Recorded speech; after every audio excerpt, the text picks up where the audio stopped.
말씀하셔요. 안식으로 초대하고 있습니다. 하나님은 우리를 부르시고 사랑하시고 하는 이유가 뭡니까? 안식으로 초대해요. 쉬어라 그 말이에요. 제가 다리가 부러져가지고 저 광주 병원에 입원했는데 목사님들이 신방을 와가지고 목사님 다리가 부러진 이유는 하나님께서 쉬라는 명령이십니다. 별로 열심히 일도 안 했는데 쉬어야 될까요? 쉬어야 된대요. 그래서 쉬려고 했는데 아파서 보시겠어요? 다리가 붓고 도대체 아파서 야 목사님들이 다 쉬라고 하는데 쉬지를 못하겠구나. 아파서 못 쉬겠구나. 그러나 무엇은 쉬어 멈출 수밖에 없어요. 설교를 멈출 수밖에 없었습니다.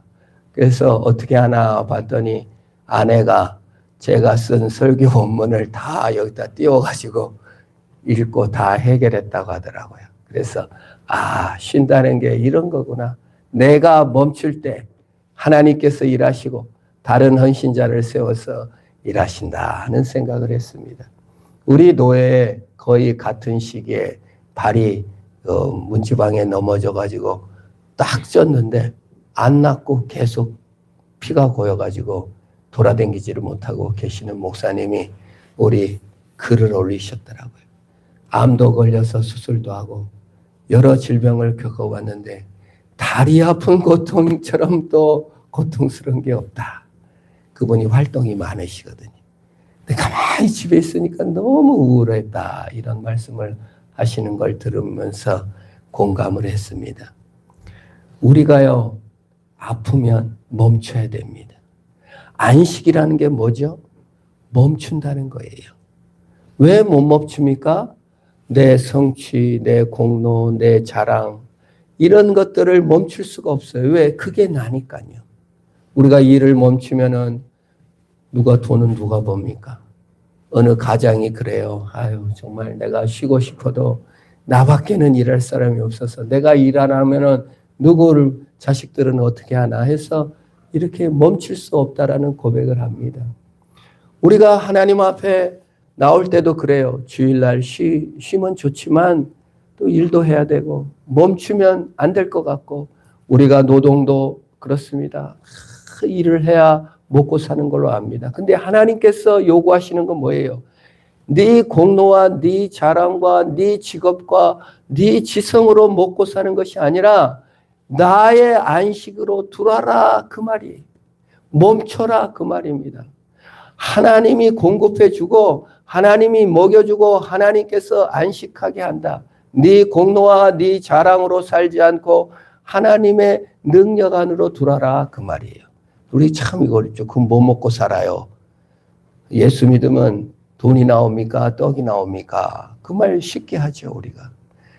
교회 나오세요. 그러면 누가 일당 벌어줍니까? 시간의 수당 줍니까? 이렇게 말하는 사람도 제가 만났어요. 그 맞는 말입니다. 그러나 여기서 핵심적인 말은 우리 인간이 죽으면 내 공로와 성취와 자랑이 다 끝나는 멈춤이잖아요. 어떻게 쉽니까? 죽음 이후에 내 성취도 없고 보람도 없고 아무것도 없는데 그때 바로 하나님께서 채우시는 양식, 하늘의 은총과 하늘의 안식으로 들어간다 그 말이에요. 죽을 때 뭔 공로를 갖고 갑니까?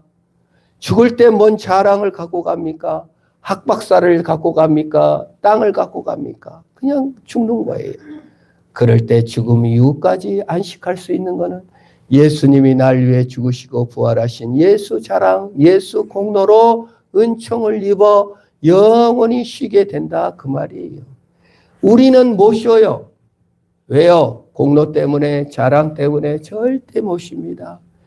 그냥 우리 한국 사람은 특별히 못 쉬어요. 얼마나 근면성실한지 허리가 꼬부라져도 80, 90이 돼도 농사를 져요. 열심히 일하는 사람들입니다. 그만큼 열심히 자신을 증명하면서 사는 거예요. 참 훌륭한 일입니다. 그러나 예수를 믿는다는 건 뭐예요? 내 공로, 내 자랑, 내 수고, 내 증명이 아니라 하나님이 날 위해 죽으시고 부활하시고 예수의 안식 가운데로 들어간다는 믿음이 바로 예수님이 우리를 초대하는 거예요.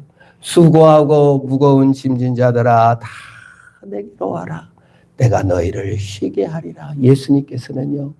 사람의 공로로, 사람의 조건으로, 사람의 열심으로 안식을 주는 것이 아니라 예수님 자신의 공로와 자신의 피 흘림으로 우리에게 안식을 선물로 주시는 거예요. 안식으로 초대하는 거예요. 그래서 무서운 말을 해놨죠. 안식일을 안 지키면 죽여라. 야, 너 죽을 때까지 일만 하다 죽을래? 죽지 말고 영원한 안식으로 들어와. 네 공로로 입증하면 계급이 져지고 일 많이 한 사람, 적게 한 사람, 돈 많이 번 사람, 적게 번 사람, 연봉 많은 사람, 적게 받는 사람, 좋은 대학 나온 사람, 낮은 사람 맨날 비교하고 피곤하게 사니까 그 공로 자랑 내려놓고 예수의 안식으로 들어와. 그래야 수고하고 수고하지 않고 예수 안에 행복하게 살 수 있어. 무슨 일을 하든 어느 자리에 있든 수고하지 않고 하나님의 능력 안에 살 수 있다라고 초대해 주시는 거예요. 그래서 예수를 믿는다는 건 성취로부터 자유입니다. 내가 이런 대학 나왔습니다. 내가 이렇게 돈 많이 법니다. 난 이것밖에 못 벌었습니다.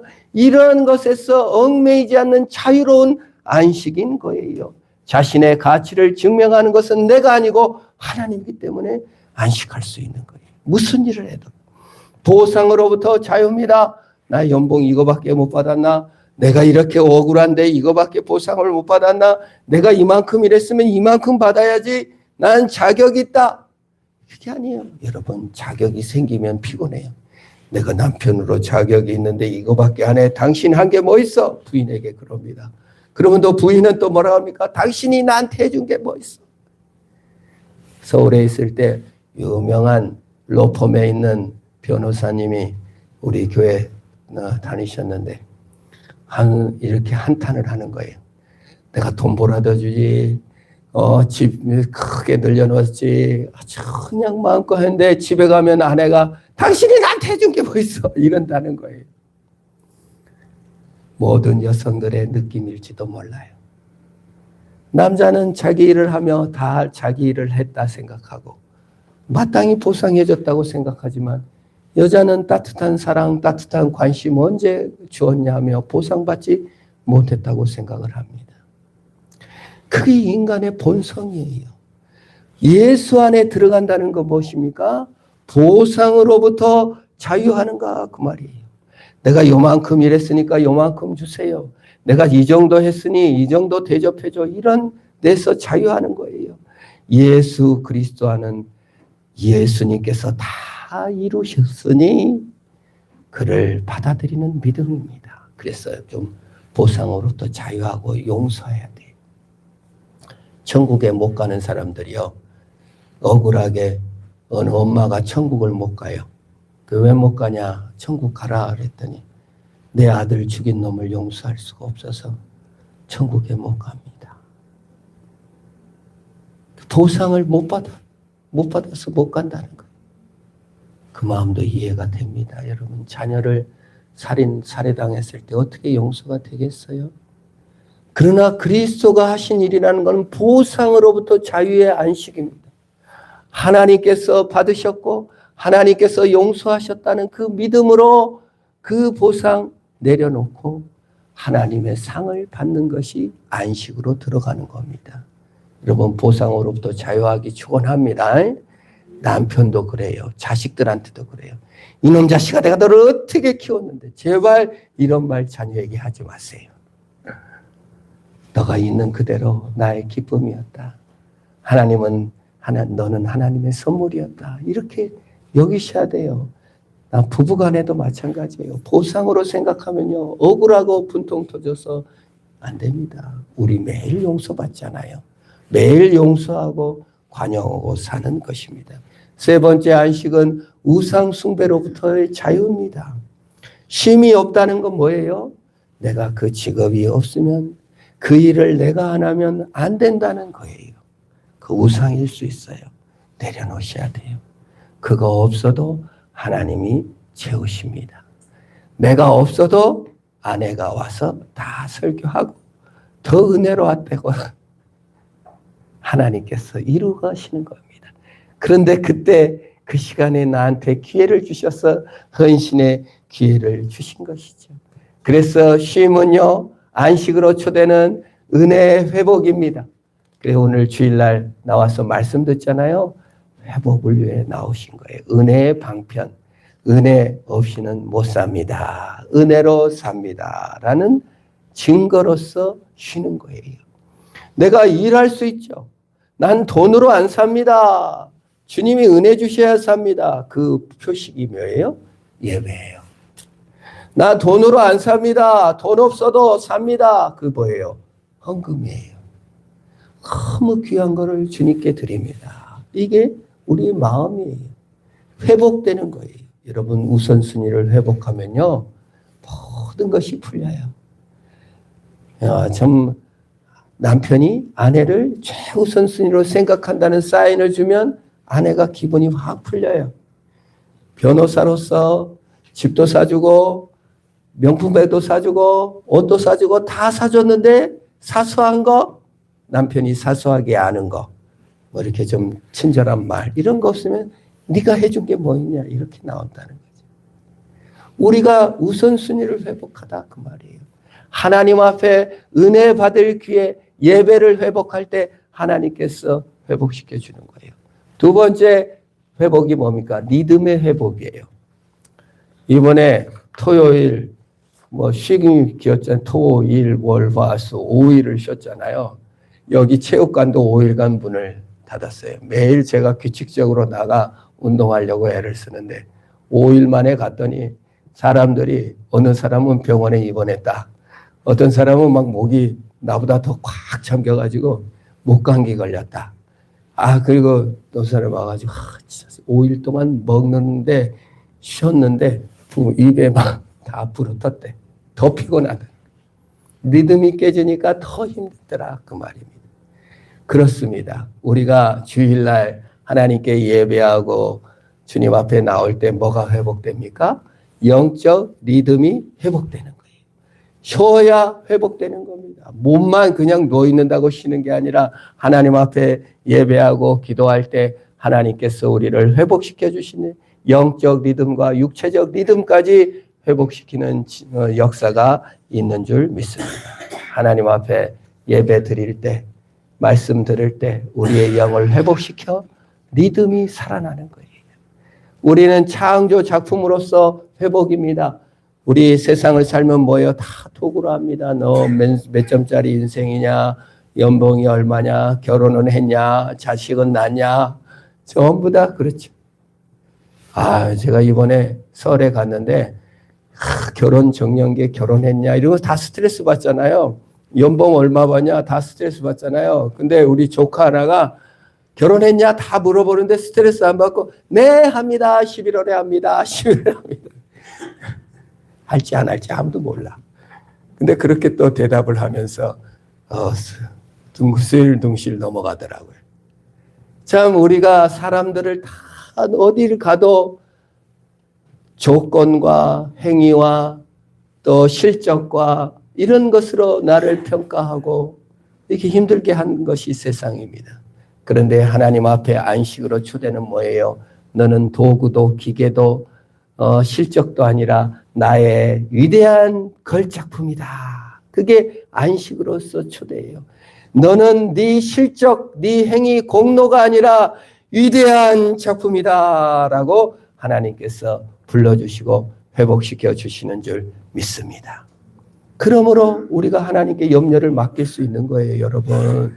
내 공로나 내 자랑, 내 업적으로 나를 증명하지 않아도 되니까 우리 염려를 다 주님께 맡겨버릴 수가 있습니다. 우리 성경에 너희 염려를 다 주께 맡겨버리라. 이는 그가 너희를 돌보십니다. 베드로서에서 말하고 있어요.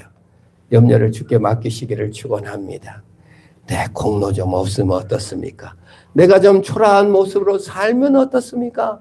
예수님께서 능히 받으시는 존재다 그 말입니다. 두 번째 이제 성경 출애굽기 35장 전반부는 안식일을 지켜라고 두 번째가 뭐예요? 여호와께 헌신하라 그 말입니다. 5절 한번 같이 읽습니다. 시작. 너희 소유 중에서 너희는 여호와께 드릴 것을 택하되 마음에 원하는 자는 누구든지 그것을 가져다가 여호와께 드릴지니라. 헌신하라는 거예요. 안식으로 초대하고 그 다음에 헌신으로 초대하는 거예요. 안식과 헌신이 왜 같이 붙어 있을까? 그냥 쉬면 그냥 쉬기만 하면 좋을 텐데 헌신하라는 거예요. 헌신의 조건이 뭡니까? 마음이 원하는 대로 자원하는 마음. 자원하는 마음으로 드려야 된다 그 말이. 감동받은 자가 자원해서 드리는 것이 헌신이다 그 말이에요. 억지로 헌신하는 걸 하나님께서 원하시지 않고 헌금도 마찬가지예요. 예배도 마찬가지예요. 억지로 남이 하니까 따라하고 시험 들어요. 감동받아가지고 자원하는 마음으로 해야 하나님도 받으시고 나도 기뻐요. 우리 자식들에게 밥 먹어 가는 것은 너무 좋잖아요. 논에 물 들어가는 소리와 자녀 입에 전 넘어가는 소리가 세상에 가장 듣기 좋은 소리라는 말이 있잖아요. 자원해서 주면서 아깝지가 않잖아요. 손주들 앞에 막 재롱을 피우고 손주한테 막 10만 원은 20만 원 주면서 너무 기뻐하잖아요. 그래서 자녀를 맡기로 왔는데 애기 안 될 거라면 오지 마라. 어떤 할아버지가 너 가. 너 애기 안 될 거 같으니까 가. 그런 할아버지도 있다는 거예요. 왜? 주고 싶은 마음, 헌신하고 싶은 마음, 돌보는 마음, 내 마음을 주고 싶은 마음이 바로 헌신인 것입니다. 하나님 앞에 우리가 헌신한다는 건 뭐예요? 마음을 드린다는 거예요. 자원하는 감동을 받는다는 거예요. 내 감동은 다 줘요. 그런데 그 감동을 붙잡지 않아요. 그래서 에베소서에서는 뭐예요? 성령을 소멸하지 말라. 그 말은 뭐예요? 우리가 성령을 소멸하기도 한다 그 말입니다. 유명한 작곡가나 작가나 화가가 하는 말을 제가 들었는데 시인도 불꽃처럼 감동이 탁 올 때가 있대요.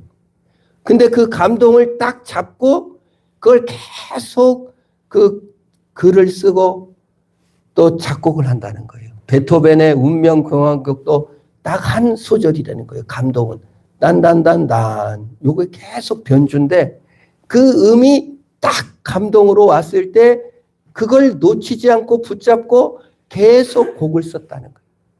그리고 나서 쓰고 나서 이건 내가 쓴 게 아니다. 하나님의 작품이다. 시인들도 그런 얘기를 합니다. 시인들도 감동이 왔을 때 어떤 정말 다 꺼진 불에서 바람이 휙 불어서 불꽃 하나가 샥 오르듯이 그 단어 하나 이게 사라질 때 꽉 붙잡았을 때 그게 시가 되고 소설 막 아주 몇백 페이지 된 것도요. 단 하나의 꿈 뭐 이런 거를 붙잡아내서 썼다는 거예요. 그래서 자기 자랑을 할 수가 없다. 이런 고백을 하는 걸 보고 참 맞다라는 생각을 합니다. 하물며 하나님을 믿는다는 게 그렇게 쉬운 게 아니에요. 감동이 그렇게 아무 때나 오는 게 아닌데 그냥 맨날 충만하고 맨날 예수 믿으면 그냥 막 하면 얼마나 좋겠어요. 그러나 성령의 감동이 샥 불 때가 있어요. 내가 이렇게 살면 안 되지. 교회 가서 예배 드려야지. 그 감동을 딱 붙잡고 그 감동을 의지화해서 그 감동을 결단하면 내 성품이 되고 내 신앙이 되는 줄 믿습니다. 그런 분들 계셔요. 내가 이렇게 살지 않고 이제 교회 가서 예배 드려야 되겠다. 그때 감동을 딱 붙잡은 사람들이 있어요. 그리고 고백이 무엇입니까? 하나님이 인도하신 것 같다. 그렇죠. 그 감정을 소멸하지 않은 것이죠. 그래서 감정이 의지가 되고 의지가 성품이 되고 결단이 되어 행동으로 나아가는 것이 바로 헌신이에요. 헌신의 결단이 그래서 참 중요합니다. 우리가 남을 도울 때도 그렇더라고요. 어디 보면은 남 돕고 싶은 마음이 들잖아요. 그때 훅 바람이 불 때 그 딱 적어놨다가 그걸 이렇게 보내면 저는 그래서 우리 누구 도울 사람 계좌가 올라오면 제 계좌북이 있어요. 쭉 과거의 거 싹 써놔요. 그러다가 하나님께서 또 필요하다 생각하면 돈이 생겼을 때 보내는 겁니다. 어쩔 때는 좀 높이 생각했다가 하루만 지나면 한 얼마 보내야지 하면 점점 떨어지고 못 보낼 때도 있습니다. 감동을 붙잡는 것입니다. 이 감정을 오늘 성경에 감동받은 자가, 마음에 원하는 자가 그것을 가져다가 차원하는 마음으로 드려라. 그 은혜의 통로가 되는 줄 믿습니다. 여러분, 헌신이 은혜의 통로예요. 예배에 헌신하잖아요. 그럼 은혜 받아요. 먼저 일찍 나와서 기도하고 성경도 찾아보시고 그럴 때 준비된 마음이잖아요. 그때 마음이 잘 들리는 거예요. 그게 은혜 받기 위해서 감동받고 헌신하는 것입니다. 은혜의 통로, 헌신이 은혜의 통로인 것입니다. 두 번째, 그 헌신은 축복의 통로예요. 헌신하면요, 축복받아요. 내가 일단 기뻐요. 일하는 기쁨이 있잖아요. 돈 버는 기쁨에 빠져서 피곤한지도 모르겠다. 얼마나 재밌던지 돈 버는 재미에 아주 그냥 아주 너무 좋았다. 요 앞에 그 미국에서 한 50년 살다 온 장로님이 자기가 종업원으로 일할 때는 얼마나 피곤한지 일하기가 너무너무 싫었대. 근데 사장이 되니까 그냥 시간이 아까워갖고 밥도 안 먹고 맨날 샌드위치만 먹어가지고 샌드위치가 제일 맛있대. 정말 이게 하나님 앞에 헌신해 본 사람, 마치 자기가 하나님의 일을 하는 자처럼 예수 그리스도의 은총에 참여하는 자처럼 일하는 것이 기쁨인 것입니다. 조금 어찌면 이게 우리가 체육관에서도 운동을 하다 보면은 9시까지 나가야 돼요. 맨 싸워요. 빨리 나가라고. 그래 좀 늦게 가면 어때요? 어느 분이 그러니까 그 종업원이 그 군청에 일하는 분이 그래요.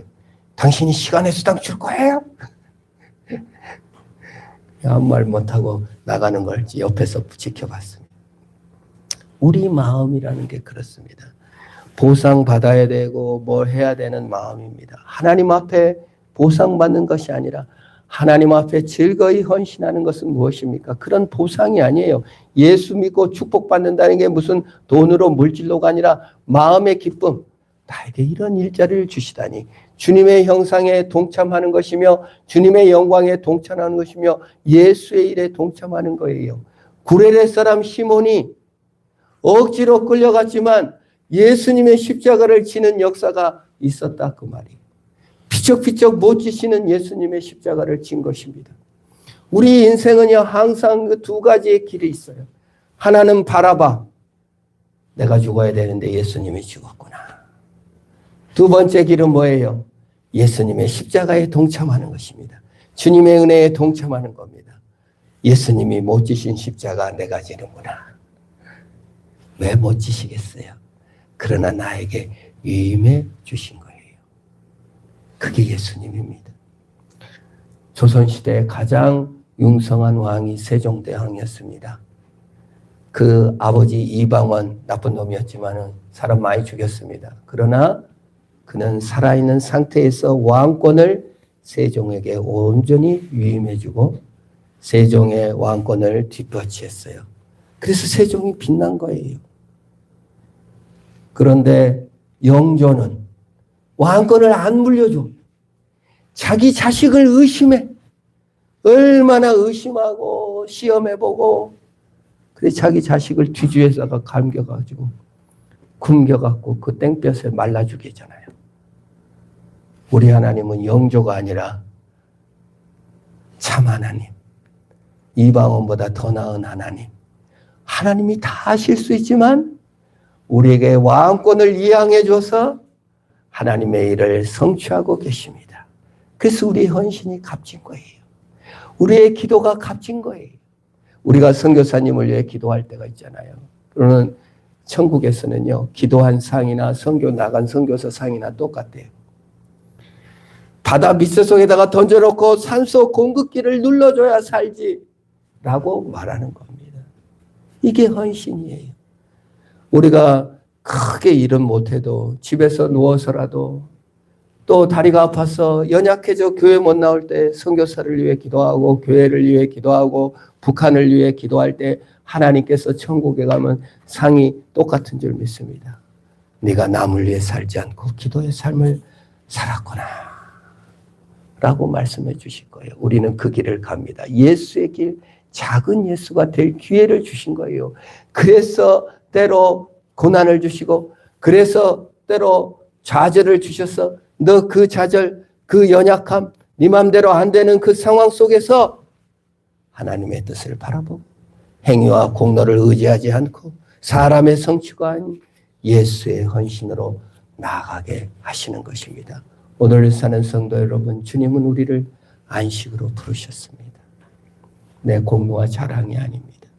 주님은 우리를 헌신으로 부르셨습니다. 내 공로와 자랑은 아니지만 나를 구레네 사람 시몬처럼 나를 예수처럼 귀하셔서 하나님의 뜻을 우리 작은 손으로 이루어 가시는 일을 동참하며 믿음으로 승리하시기를 축원합니다. 기도하겠습니다. 하나님 아버지 감사합니다. 나를 안식으로 초대하셨으니 주님이 주신 안식을 누리게 하시고 나를 헌신으로 초대하셨으니 주님의 헌신에 동참하며 믿음으로 승리케 하옵소서. 예수님의 이름으로 기도합니다. 아멘. 우리 다 같이 일어나셔서 주님 다시 오실 때까지